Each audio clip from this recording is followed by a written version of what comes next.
રાહુલ, તો શાંતિ રાખ, મારી વાત સાંભળ. મારે કોઈ વાત સાંભળવી નથી. એને લગ્ન થવા છે ને, પણ આ લગ્ન તું કોઈ દિવસ નહીં થવા દે. તો આવું ના કરે.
રાહુલ, એ મજબૂર હતી, કારણ કે તમારા પ્રેમના વિશે હું તો જાણતી હતી ને, પણ કોઈએ વિચાર્યું નહોતું કે આ વાતની જાણ એની મમ્મીને થઈ જશે. એને વિચાર્યું કે પરિવાર અને સમાજના ડરના કારણે એને નિર્ણય લીધો કે તારા સાથે ભાગી જશે. પણ નિકિતા, ક્યાં જઈ રહી છે તું? મેં તને મોટી કરી આ દિવસ જોવા માટે. પણ મમ્મી, હું રાહુલને પ્રેમ કરું છું. વાંધો નહીં, તું જા, પણ મને ઝેર આપતી જજે. એની મમ્મીના જીવ બચાવવા માટે એના લગ્ન કરવા પડ્યા. બસ એની આટલી જ મજબૂરી હતી.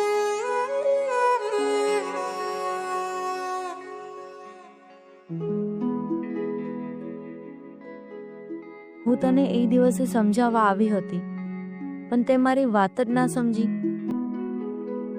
બસ એ ખુશ રહે ને, ભગવાનથી એટલું જ માગું છું.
તું